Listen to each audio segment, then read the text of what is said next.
wabarakatuh. Bismillahirrahmanirrahim. Alhamdulillahi rabbil alamin.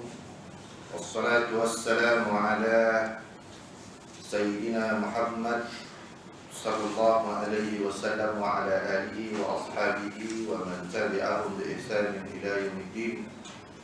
Rabbi shrah li sadri wa yassir li amri wa hlul 'uqdatam min lisani yafqahu qawli. Alhamdulillah.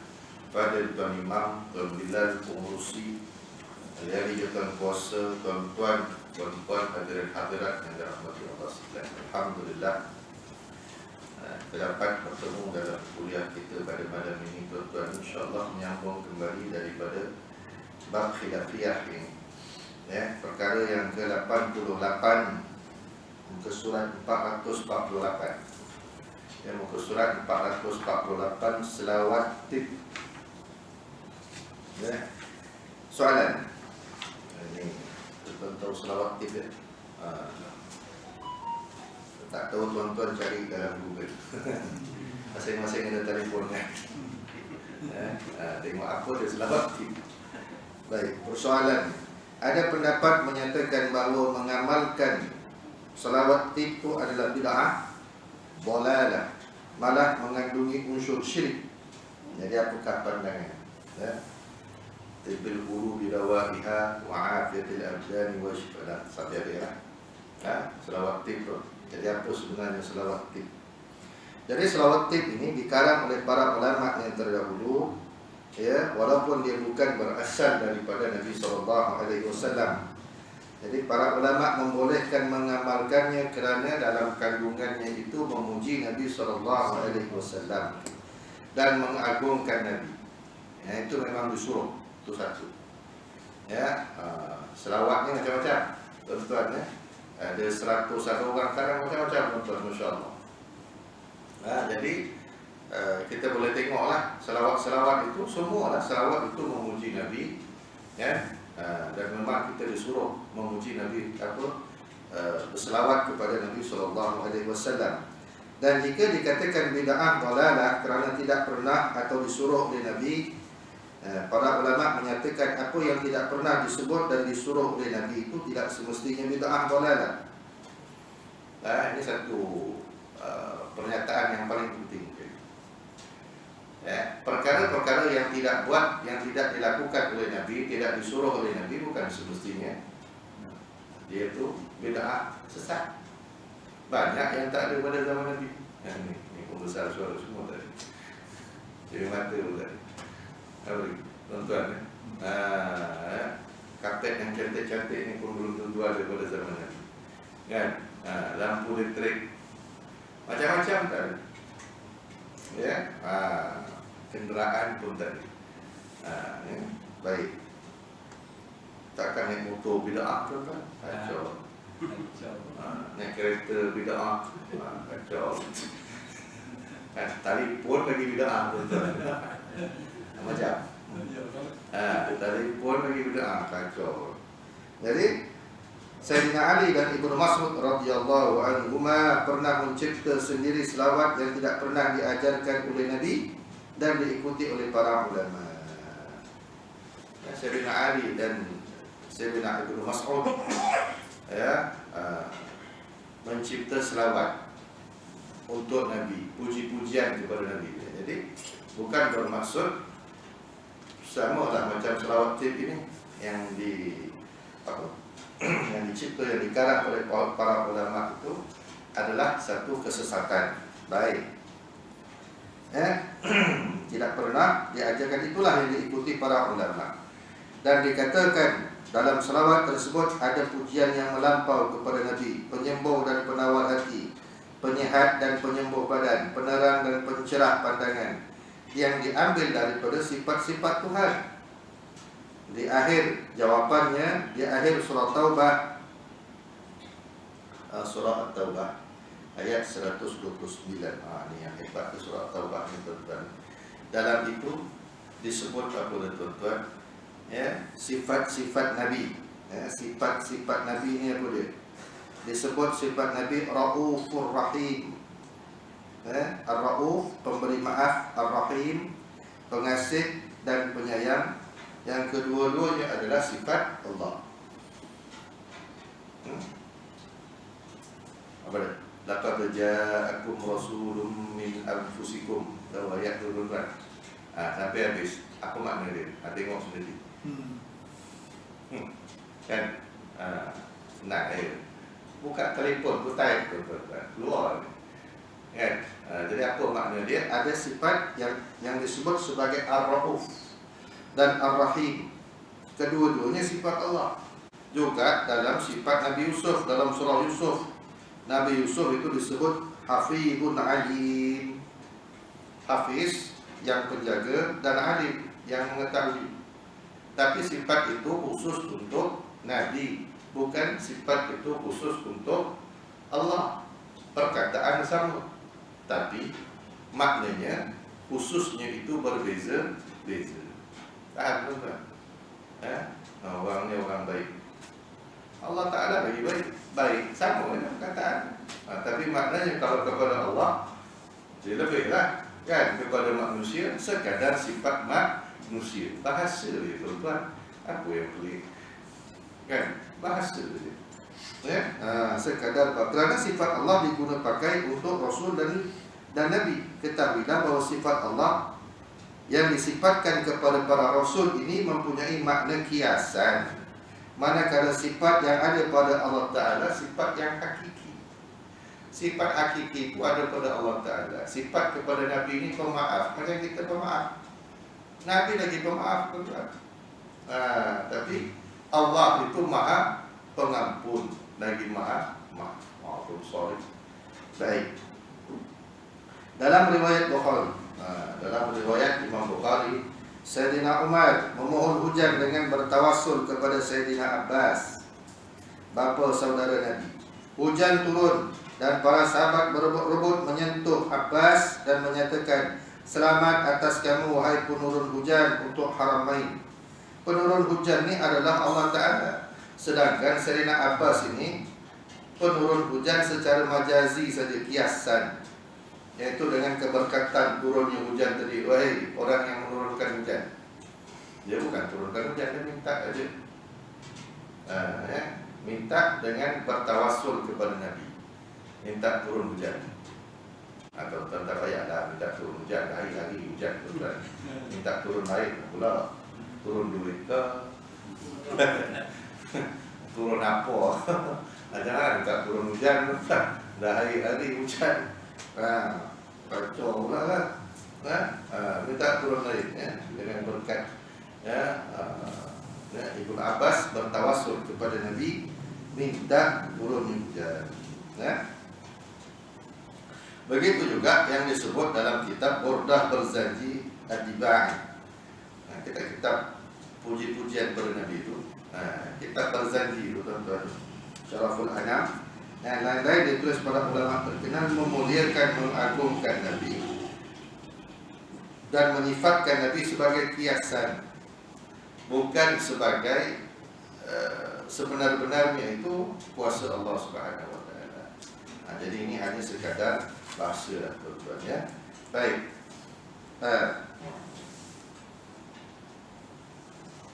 Selesai masalah selawat tip. Jadi boleh amalkan, tuan-tuan, ya.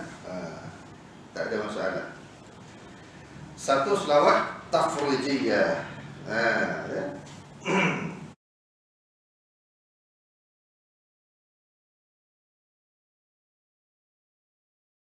Atau selawat nariyah.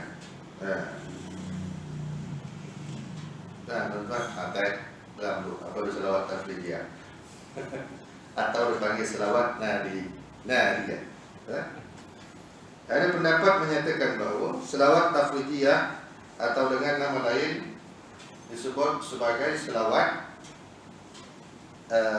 nariyah mengandungi unsur syirik, dan seperti berdoa meminta kepada Nabi untuk memberikan ketenangan dalam hati, menghilangkan segala kesusahan, memenuhi segala keperluan, mengkabulkan permintaan orang yang meminta kepadanya. Sedangkan berdoa kepada selain Allah adalah syirik. Minta kepada selain Allah syirik. Tapi dalam selawat tafrijiyah itu seolah-olah kita minta kepada Nabi. Ini adalah sesat dan orang yang mengamalkannya adalah sesat. Apa pandangan itu? Selawat tafridiyah itu. Ya, baik. Berdoa kepada selain Allah untuk menghilangkan dan menyembuhkan penyakit adalah syirik. Walau bagaimanapun, dalam selawat nariyah di atas tidak ada satu kalimah pun yang menunjukkan berdoa minta kepada Nabi. Sebaliknya, doa dan permohonan itu ditujukan kepada Allah. Ada masalah. Kita minta kepada Allah, ya, ataupun paling tidak kita bertawassul kepada Nabi, minta kepada Allah melalui Nabi sallallahu alaihi wasallam. Itu namanya tawassul. Macam Ibnu Abbas bertawassul kepada Nabi, ataupun dalam kitab-kitab lain bertawassul dengan orang-orang saleh. Yazid bin Yazid ataupun Ibnu Ajlan.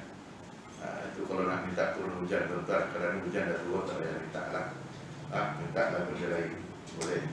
Ya, tak ada masalah. Itu maknanya, tuan-tuan, ya. Dan berdoa kepada Allah dengan berkat Nabi Muhammad SAW supaya terlepas segala ikatan, lenyap segala kesedihan, terpenuhi keperluan, tercapai segala kesenangan, dan mendapat pengakhiran yang baik, yakni husnul khatimah, agar diturunkan juga, diminta turunkan hujan, adalah bertawassul kepada Nabi. Itu maksudnya bertawassul kepada Nabi. Dan bertawassul seperti ini tak ada masalahnya dari segi hukum syarak. Kita minta kepada Allah dengan berkat Nabi SAW. Aduh. Ya, dengan berkat Nabi SAW. Ya, banyak tuan-tuan sebut nama Nabi terkabul hajat. Itu selawat, tuan-tuan. Ya, banyakkan selawat. Sebab tu kalau kita nak berdoa, tuan-tuan, jangan lupa selawat dulu. Betul kan? Kan alhamdulillah, lepas tu selawat. Lepas tu baru kita minta kepada Allah Subhanahu wa taala. Itu adabnya. Ya, itu adabnya. Ya, dan dikatakan tidak boleh beramal dengannya kerana tidak berasal daripada Nabi. Dah dijawab dah. Bukan semestinya yang Nabi tak buat tu dianggap sebagai apa dia? Itu bid'ah. Para sahabat mencipta selawat, ya. Para sahabat, tuan-tuan, mereka mencipta selawat. Sayyidina Ali mencipta selawatnya sendiri, ditujukan kepada Nabi, seperti yang disebut oleh Salamah Al-Kindi dalam kitabnya Asy-Syifa karangan Qadhi Iyad. Malah Sayyidina Ali mengagungkan Nabi dengan gelaran Al-Fatih, ya, segala pembuka segala kesusahan. Sayyidina Ali mensifatkan Nabi ini sebagai Al-Fatih, dan inilah yang dinilaikan sebagai syirik oleh kumpulan-kumpulan yang membida'ahkan orang. Kumpulan-kumpulan ini menganggap selawat itu yang selain daripada disebut Nabi itu mengandungi unsur syirik, terutama selawat yang dibuat oleh Sayyidina Ali. Tuan-tuan, ya. Alim Al-Quraisy, Imam Asy-Syafi'i rahimahullah, disebut Alim Al-Quraisy, imam mazhab yang berketurunan Quraisy, Imam Syafi'i. Sebab terkenal Alim Quraisy, menulis selawat Nabi sendiri dan ditulis dalam kitabnya Ar-Risalah. Dan Ibn Al-Qasim Al-Ghazi menulis juga selawat Imam Syafi'i itu dalam kitabnya Fathul Qarib Al-Mujib, kitab syarah Matan Abi Syuja'. Mereka mencipta selawat. Yang menghairankan, apa yang menghairankan? Kumpulan-kumpulan ini, orang-orang ini membida'ahkan apa? Orang yang menulis selawat kepada Nabi bukan selawat yang disebut oleh Nabi, tetapi mari kita tengok. Tetapi apa ni? Lujnah fatwa kerajaan Saudi dalam muqaddimah dokumen fatwa yang menulis Saudi. As-salatu wassalamu ala man la nabiyya ba'dah. Nabi ada tulis ni selawat ni. Tak ada. Jadi maknanya apa? Mereka menulis selawatnya sendiri. Syekh Al-Albani dalam Majmu' Fatawa, Al-Albani yang amat dan menjadi rujukan kepada golongan-golongan mereka, ya, Al-Albani. Baik, dia menulis wassalatu wassalamu ala rasulil karim Muhammadin Nabi Muhammadin ibni Abdillah Sadiqil Amin. Selawat kan? Boleh pula dicipta, tak pula marah orang. Baik, siapa lagi? Syekh Uthaymin, Ibnu Uthaymin dalam Majmu' Fatawa Ibnu Baz, dia pun menulis selawat ni. Wassalatu wassalamu ala nabiyyina wa sayyidina Muhammadin al-amin wa ala alihi wa sahabatihi ajma'in. Semua selawat-selawat ini tidak datang daripada Nabi SAW, tetapi dicipta sendiri oleh penulisnya. Tahu maknanya apa? Ya, kumpulannya menyatakan siapa yang menulis selawat bid'ah. Habis itu guru dia semua tulis. Siapa yang nak mau bid'ahkan untuk guru dia? Faham tuan? Itu maknanya. Dan jika dikatakan lebih afdal beramal dengan selawat yang datang daripada Nabi sendiri, bukan yang dibuat oleh para sahabat maupun ulama, kita katakan ianya betul. Memang betul. Selawat yang datang daripada Nabi itulah yang paling utama, yang paling afdal, yang paling tinggi darjatnya. Walau bagaimanapun, kita juga menyatakan bahawa beramal dengan selawat Nabi yang dicipta oleh para sahabat dan ulama bukanlah kesesatan. Malah ia adalah jalan untuk dekat kepada Allah dan dekat kepada Rasul. Selesai masalah. Atau selawat-selawat yang dah masyhur, tuan-tuan, yang telah diamalkan oleh ramai orang dan telah memberikan faedah, ya, dengan berkat selawat itu, dengan izin Allah Subhanahu wa taala, kan? Dengan izin Allah Subhanahu wa taala. Sebab kita memuji Nabi, ya, kelebihan Nabi SAW bukan kita minta kepada Nabi, kita puji Nabi. Bila kita puji Nabi, kita sayang Nabi, Allah Ta'ala sayang kita. Apa maksud dia? Kan? Sebab kita ingat kekasih dia, ya. Contoh Nabi Adam. Bila Nabi Adam buat salah, dia mohon ampun, dia menggunakan nama Nabi SAW. Ya, ada disebut dalam beberapa kitab, tuan-tuan, ya. Lalu Allah Ta'ala tanya kepada Adam. Allah Ta'ala tak perlu tanya, dia dah tahu. Adam, mana kau tahu Muhammad? Tu aku tengok nama engkau ditulis di tiang aras dan sebelahnya ada nama Muhammad. Nabi Adam tak tahu kata Muhammad. Dah tentu Muhammad itu orang yang paling engkau kasihi dan sayangi. Siapa? Nabi Muhammad itu anak cucu keturunan dia, kan? Saya tak tahu, tapi disebab namanya itu ditulis, dan Allah Ta'ala tentu akan menulis namanya itu, dan di sebelah itu mesti nama orang yang paling dia sayang, yang paling dikasihi.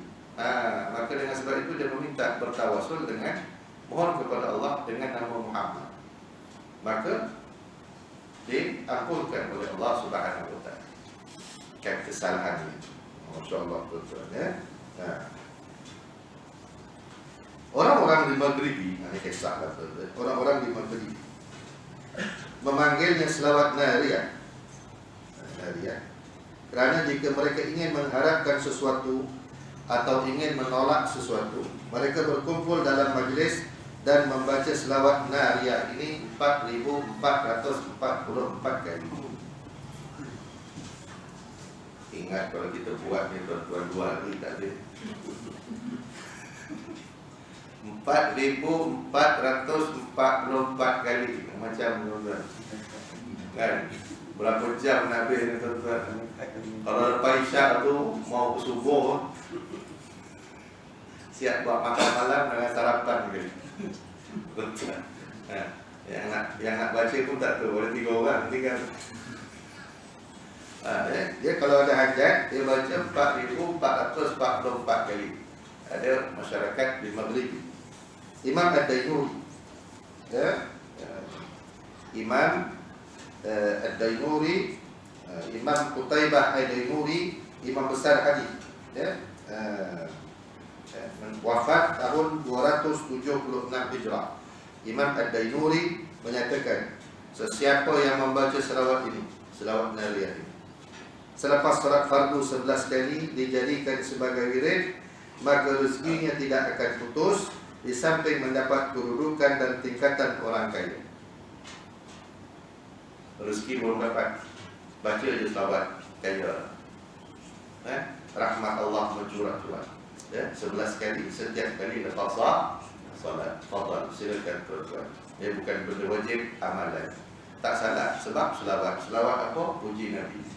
Siapa berselawat sekali kepada Nabi, Allah Ta'ala beri kepadanya rahmat 10. Allah Ta'ala berselawat kepadanya, menurunkan rahmat kepadanya 10 kali. InsyaAllah. Macam-macam jenis selawat, tuan-tuan. Macam-macam jenis fatiha. Ya. Baik. Berselawat lepas azan. Lepas azan selawat. Baik. Apakah dalil yang menunjukkan dibolehkan berselawat lepas azan? Selawat lepas azan. Macam kita selawat lepas solat. Selawatlah tuan-tuan, bukan selawat dalam solat. Betul? Ada tuan-tuan selawat dalam solat. Sallallahu. Ada kan? Buatlah, nak buat apa pun lepas solat, masalah. Kan? Selawat lepas azan. Ada selawat masuk dalam azan? Tak ada. Lepas azan, baca apa? Baca La ilaha illallah. Boleh orang-orang tu kan? Orang nak beramal ni sibuk pula. Ni yang tak beramal, tak ada apa pun. Kan? Selawat tidak, azan tidak, jemaah tidak, tak ada apa tuan-tuan. Duduklah di situ, minumlah sampai 3-4 cawan. Tak ada apa. Dia pergi haji je. Dia pergi haji je. Pergi haji. Kan? Dah 3-4 kali naik haji, sembahyang maghrib dah. Macam tuan-tuan. Tak ada pula orang sibuk. Ni orang nak selawat dia sibuk. Ni kepelikan manusia akhir zaman ni tuan-tuan. Lebih risau orang beramal daripada orang yang tak buat apa-apa. Betul tak? Dia risau kalau tengok orang beramal. Yang tak beramal tu tak ada siapa. Kan? Betul. Berselawat lepas azan adalah sunat tanpa khilaf. Firman Allah Subhanahu wa taala, "Innallaha wa malaikatahu yusholluna 'alan nabi ya ayyuhalladzina amanu shallu 'alaihi wa sallimu taslima." Sesungguhnya Allah dan malaikatnya berselawat memberikan penghormatan dan kebaikan kepada Nabi Muhammad sallallahu alaihi wasallam. Wahai orang-orang yang beriman, berselawatlah kamu kepadanya dan ucapkanlah salam sejahtera dan penghormatan yang sepenuhnya. Surah Al-Ahzab ayat 56. Baik. Disebut dalam hadis, "Idza sami'tumul mu'adzin faqulu kama yaqulu thumma sallu 'alayya." Apabila kamu mendengar muazzin, yakni orang mengumandangkan azan, maka ucapkanlah seperti yang diucapkannya. Artinya apa? Jawab azan. Kama yaqulu thumma sallu 'alayya. Kemudian kamu berselawatlah ke atas aku. Kata dia. Lepas azan jawab. Apa tu? Baca doa. Ujung doa tu, Allahumma salli ala sayyidina Muhammad wa ala ali sayyidina Muhammad. Maka kata Nabi apa? Orang ini dapat syurga. InsyaAllah tuan-tuan. Tapi kena istiqamah lah tuan-tuan. Kena istiqamah. Waktu azan tu kita tak buat apa-apa, hormat azan. Baik. Man dzakarani falyusalli alayya. Siapa yang menyebut aku, maka hendaklah berselawat kepada aku. Yang hadis tadi tuan-tuan, apabila kamu mendengar azan tadi, kemudian disuruh selawat, itu hadis riwayat Imam Muslim. Yang ni, man dzakarani falyusalli alayya. Apabila orang sebut nama aku, maka kamu berselawat kepada Nabi sallallahu alaihi wasallam. Hadis yang diriwayatkan oleh Al-Hafiz Asy-Syafi'i. Jadi itu adab tuan-tuan. Ibnu Al-Abidin dalam hasyiahnya menyatakan pendapat daripada kitab Qaul Al-Badi fi salat ala Nabi Al-Syafi'i. Al-Hafiz karangan Al-Syakhawi menyebutkan bahawa yang betul dalam perkara selawat selepas azan ia adalah bid'ah yang hasanah. Ya, bid'ah yang baik, tak ada masalah. Bid'ah yang baik, bukan bid'ah yang sesat. Terus selawat, baiklah. Suyuti, Imam Hafiz As-Suyuti rahimahullah dan Ibnu Hajar Al-Haytami dan gurunya Syekhul Islam Zakaria Al-Ansari bersetuju dengan pendapat Ibnu Abid ini. Tidak pernah ada seorang pun di kalangan ulama muktabar yang mengingkari perkara ini. Perkara pengarang, tak pernah ada orang ingkar. Para ulama tak pernah membantah perkara berselawat kepada Nabi, baik waktu biasa ataupun waktu azan, selepas azan. Tak ada siapa yang ingkar. Maknanya tidak ada siapa yang membantah. Baik. Dalam dalam kitab At-Taj Jami' Al-Usul fil Ahadits Rasul disebut apa yang disunatkan yang dilakukan oleh orang yang mendengar azan. Berselawat ke atas Nabi selepas azan adalah sunat kepada orang yang mendengar azan dan muazzin walaupun dengan suara yang kuat. Ini adalah pendapat yang dipegang oleh ulama-ulama Syafi'i dan Hanbali.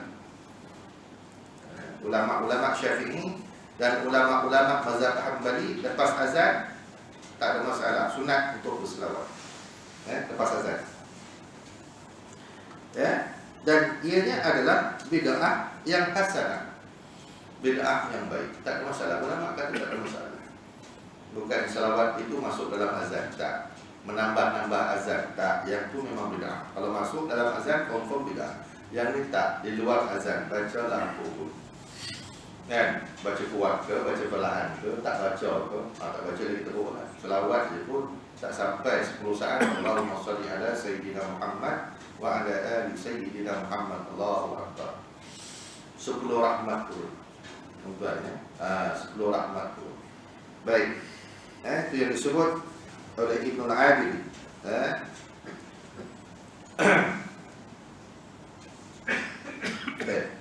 Aku pernah mendengar Dr. Mustafa Al-Bugha Hafizahullah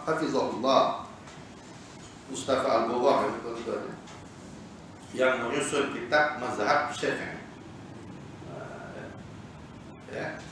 kitab fiqh Mazhab Syafi'i 7-8 jilid. Semua perkara-perkara fiqh dalam Mazhab Syafi'i disusun oleh Dr. Mustafa Al-Bugha, Mustafa Al-Fiqh, dicetak oleh pejabat mufti Negeri Sembilan. Saya pun guna kitab ini sebagai rujukan dan juga mengajar mazhab Syafi'i. Semua pandangan-pandangan mazhab Syafi'i ada dalam kitab. Baik, dia kata, aku masuk salah satu masjid di Maghrib, dan ketika itu muazzin melakukan azan, maka aku melihat mereka, dan aku tidak melihat sesiapa pun yang menggerakkan kedua bibirnya selepas azan berselawat kepada Nabi. Dan aku bertanya kepada mereka, siapakah di antara kamu yang telah berselawat kepada Nabi selepas azan? Tiada seorang pun yang mengangkat tangan. Lalu aku berkata kepada mereka, apakah kamu mengingkari musyarakah berselawat ke atas Nabi SAW selepas azan, sedangkan mereka berselawat ke atas Nabi hingga mereka mengingatkan orang ramai dengan hadis summa sallu alayya, kemudian berselawatlah kepada aku.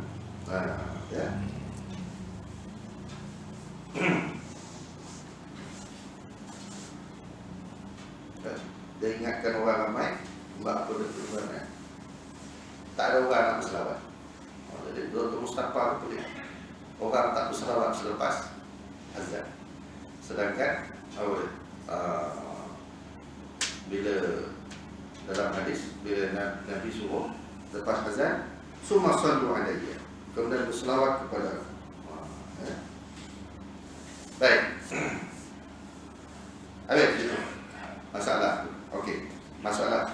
yang lagi besar, bukan lagi besar, yang selalu kita hadapi.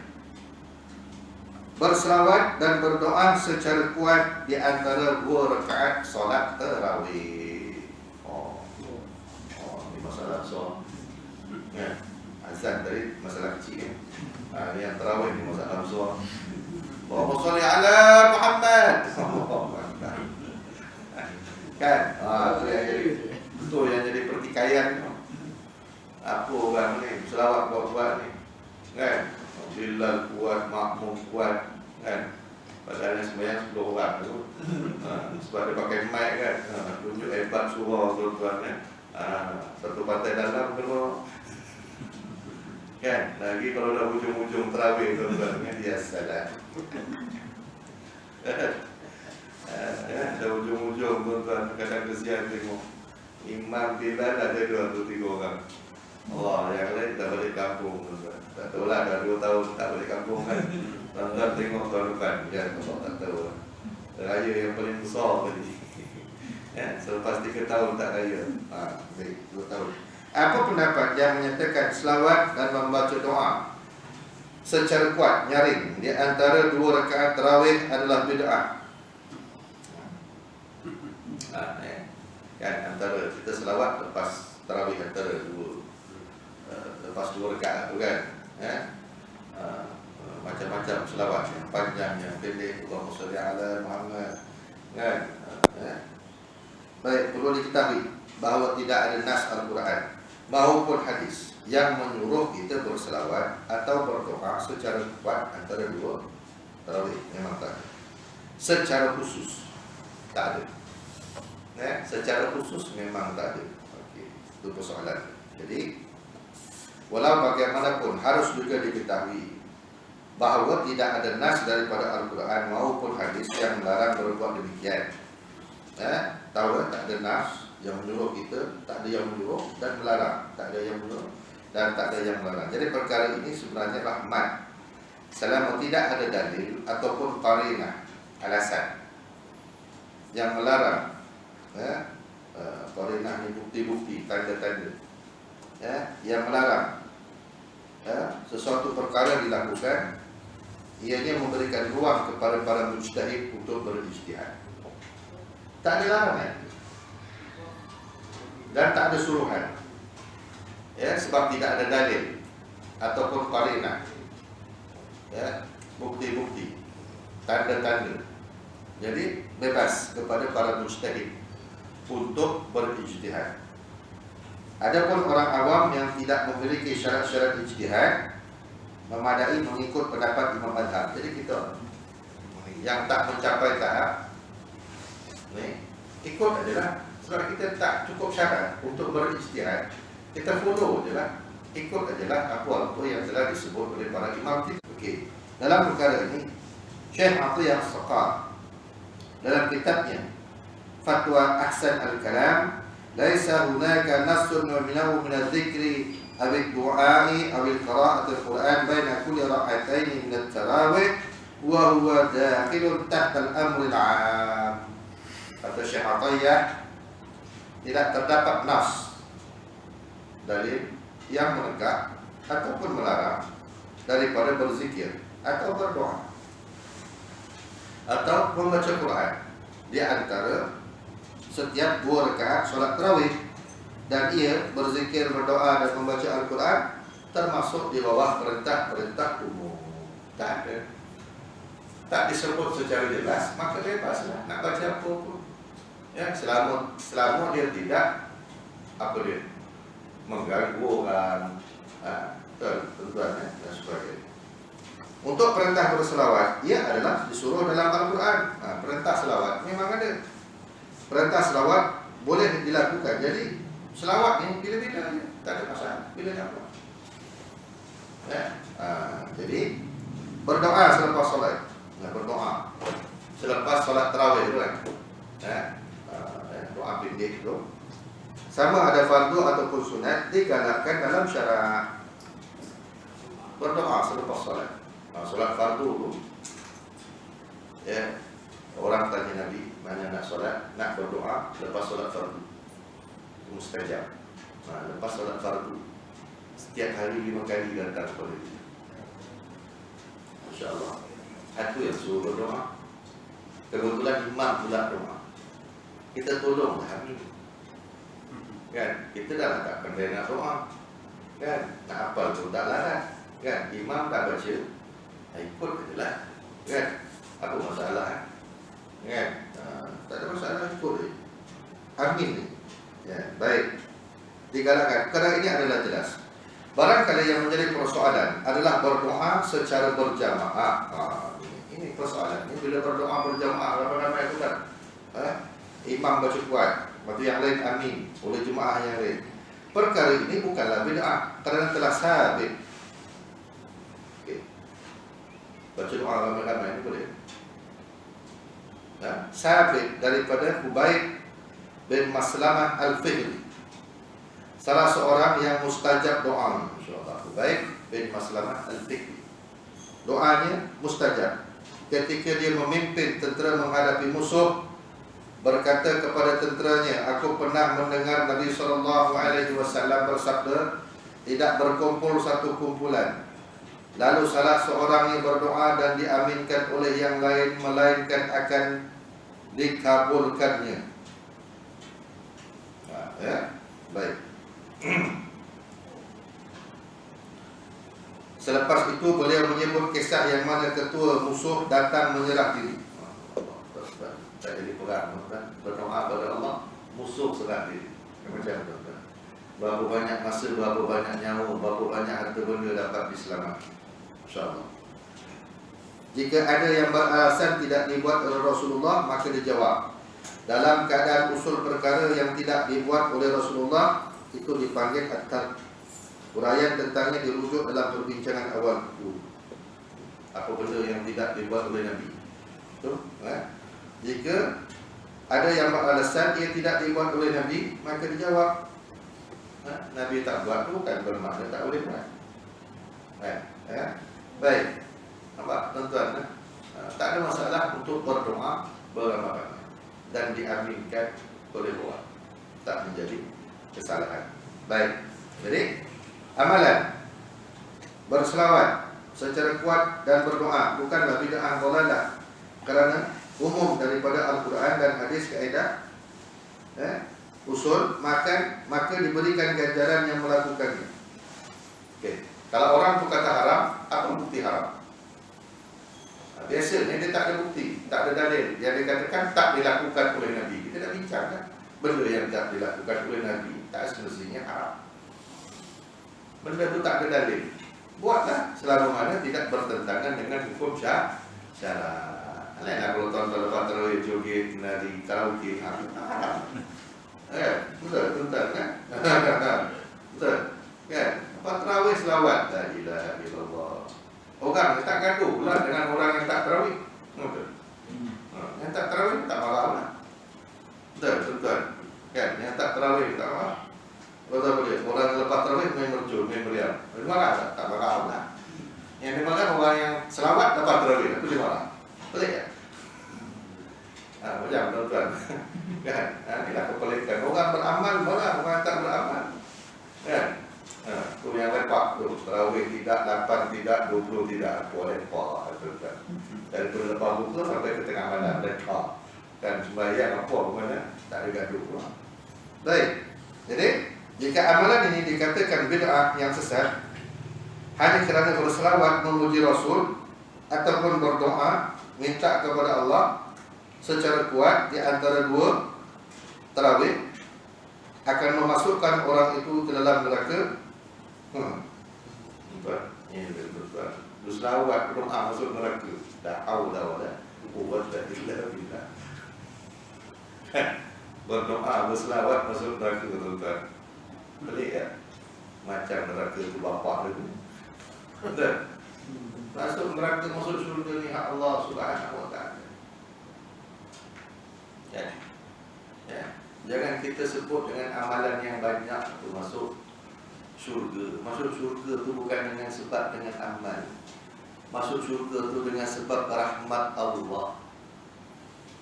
Dan masuk syurga dengan sebab syafaat Nabi SAW yang dia simpan doa tu untuk umatnya nanti hari kiamat. Tu kan? Macam mana Nabi nak ingat kita kalau kita tak pernah ingat kat Nabi? Macam mana kita nak ingat Nabi? Selawat kan? Tu cara kita ingat pada Nabi. Ya. Tak ada amalan lain tuan-tuan yang dibentangkan kepada Nabi walaupun Nabi dah wafat kecuali selawat. Malaikat bawa selawat itu pada Nabi dan dikatakan daripada fulan bin fulan, daripada fulan bin fulan, insya-Allah. Tu tuan-tuan menghubungkan kita dengan Nabi, amalannya apa dia tuan-tuan ya? Selawat dari segi ilmunya, boleh tengok hadisnya. Tengok hadis ni. Amalan ya, selawat. Ilmu ikut Nabi. Nabi orangnya begini. Nabi orang yang simple, Nabi orang yang mudah, tak nak menyusahkan orang. Sampai solat pun Nabi ni ringkas. Kecuali Nabi sembahyang seorang waktu Nabi tu. Nabi sembahyang tengok budak menangis. Nabi pun bukan berarti memendekkan, meringkaskan solatnya kerana seperti itu. Tuan-tuan, Nabi ini sifat dia rahmat. Tuan-tuan, ya. Nabi apa? Ambil yang paling senang, kata Nabi, selama mana dibenarkan oleh Allah Subhanahu Wa Taala. Sebab tu Nabi kata, ayat yang membolehkan untuk melakukan haji tamattu itu turun selepas Nabi berniat melakukan haji. Kan? Nabi kata, kalau ayatnya turun sebelum ni, habis tu. Tak nak susahkan orang. Tuan-tuan, tuan-tuan pergi haji tahulah apa beza tamattu, apa beza dengan ifrad. Kan? Susah ke senang ke, tengok mana yang paling senang. Tamattu lah paling senang walaupun kena bayar tak. Tak nak susahkan. Nabi kata sebab ayat tu turun kemudian kepada daripada itu. Nampak tuan-tuan, Nabi ni orang mudah, orang yang senang. Itu dari segi sifat-sifat Nabi yang kita ikut. Dan benda itu kita tak tahu kecuali daripada hadis Nabi SAW, perbuatan Nabi. Dan dari segi amalannya, macam mana kita nak menghubung dengan Nabi? Selawat. Selawat. Baik. Amalan ini sebenarnya sudah lama diperkatakan oleh ulama muktabar dan mereka membolehkannya. Tak masalah. Selawatlah, tuan-tuan ya. Doa lah. Jangan apa? Tak ada isu lah tuan-tuan. Tak ada isu lah tuan-tuan. Dulu kita tak ada isu benda ni tuan-tuan. Puluh-puluh tahun tuan-tuan. Ratusan tahun orang kita buat saja. Semenjak dua menjak ni. Bila orang-orang yang cerdik ni, tak tahu lah cerdik ke, tak cerdik, tak tahu lah cerdik lah. Belajar tinggi-tinggi kan. Kan? Komen itu, komen ini, Allahu Akbar. Kadang komen itu sebenarnya bukan kena balik kita, kena balik diri balik. Baik. Perkara yang seterusnya, mengangkat tangan ketika berdoa. Apa hukumnya mengangkat tangan ketika berdoa? Doa, angkat tangan. Mengangkat kedua-dua tangan setinggi bahu ketika berdoa adalah sunnah. Begitu juga ketika menyapu muka. Sunat menyapu muka dengan dua belah tangan selepas berdoa tidak sama sekali dilarang tentangnya, sama ada daripada Quran ataupun hadis. Lepas doa sapu. Baik. Okay. Tak ada larangan. Rasulullah SAW, para sahabat, tabi'in, anak-anak murid sahabat, tabi'in, anak-anak murid kepada tabi'in. Para ulama dulu sampai sekarang mengangkat tangan ketika berdoa. Angkat tangan. Ya, jangan letak atas kepala lutut. Kecuali dah tak larat. Kecuali tangan terseliuk atau tangan patah, kan? Dia tak boleh. Tangan simit kan? Mana boleh? Betul kan? Minta syurga. Tangan ke bawah. Kalaulah malaikat yang tengok malaikat. Kalau malaikat yang tengok tu macam orang, pemalas orang. Tapi malaikat tak lah. Kita lah. Kalau kita tengok orang, minta syurga tangan. Kan? Tak nampak? Tuan-tuan kan? Tu adab dia. Baik, kita tengok. Tuan kan? Nabi pun berdoa angkat tangan. Kan? Sungguh Nabi berdoa bersungguh. Minta. Imam Bukhari meriwayat ada menyentuh. Imam Bukhari sendiri ada menyentuh perkara ini dalam kitabnya Ad-Da'wah dengan membawa beberapa hadis.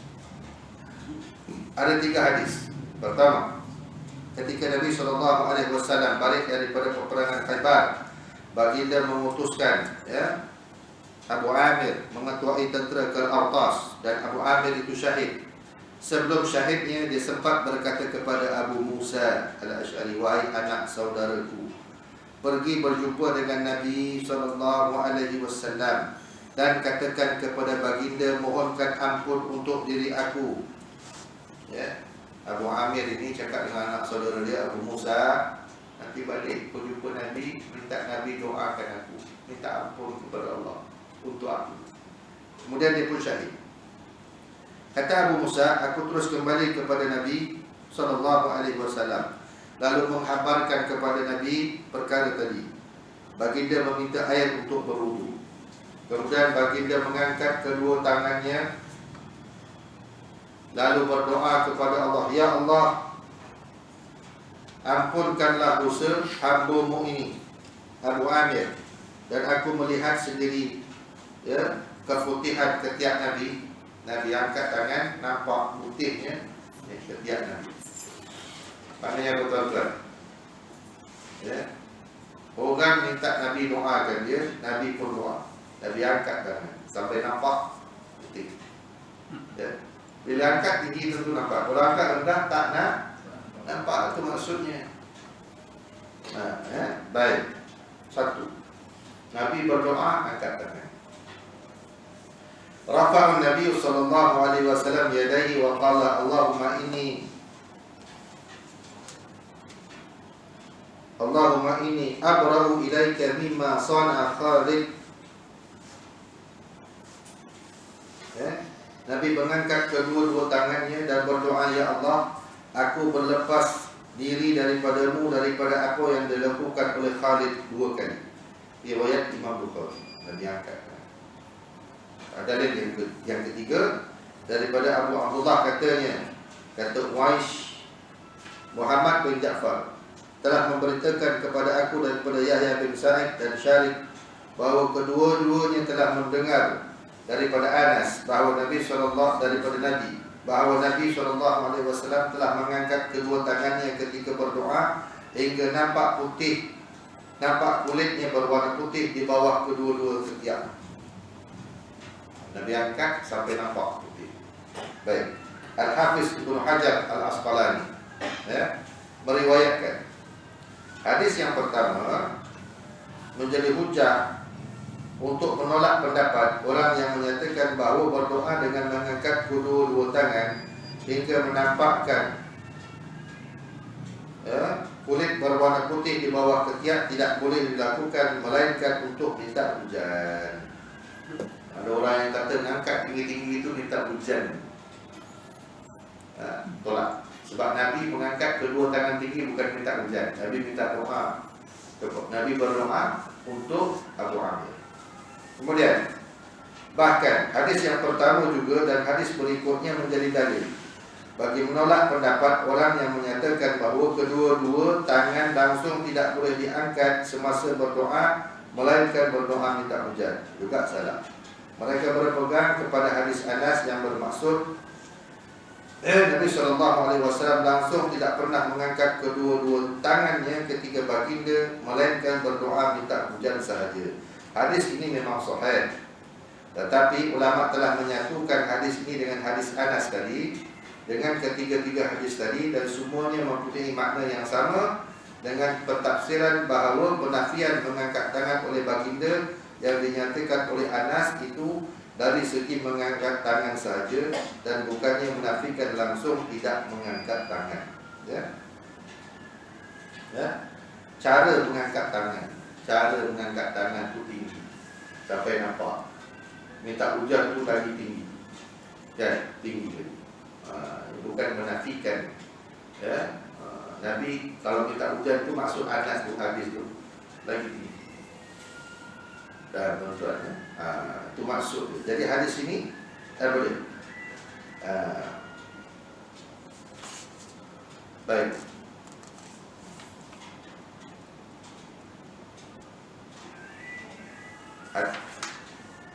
Dalilnya ini hadis. Inna Allah hayyun karimun yastahi idza rafa'a ar-rujul ilaihi yadayhi ay yaruddahuma sifran khaibataini. Ya. Sesungguhnya Allah Subhanahu wa taala amat pemalu lagi Maha Pemurah. Allah Taala ini Hayyun Karimun, pemalu dan juga Maha Pemurah. Dia malu apabila ada orang mengangkat kedua-dua tangannya kepadanya untuk membalas kepada kedua-dua tangan yang meminta tersebut dengan kosong dan kehambaan. Hadis riwayat Imam Abu Dawud. Allah Ta'ala malu bila ada orang angkat tangan minta tuan-tuan dengan kedua-dua tangannya tapi kosong dan hampa. Nampak tuan-tuan? Allah Ta'ala pasti akan kurniakan, sama ada diberikan segera atau ditangguhkan, dan yang ketiga digantikan dengan sesuatu di hari kiamat. Pasti akan dapat. Doa ni pasti akan dapat. Cara ni begitu.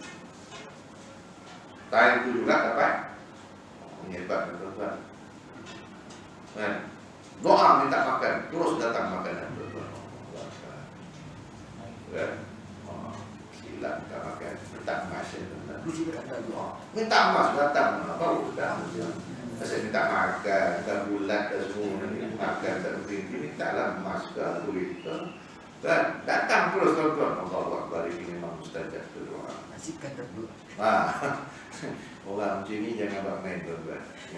Jangan main, dia doa jadi tuan-tuan. Yang kedua, Allah Ta'ala tangguhkan, kemudian baru datang. Yang ketiga, Allah Ta'ala gantikan sesuatu di hari kiamat. Memang kita tak dapat tuan-tuan. Paling tidak berdoa ni dapat pahala. Dah dicatat oleh Allah Subhanahu wa Ta'ala.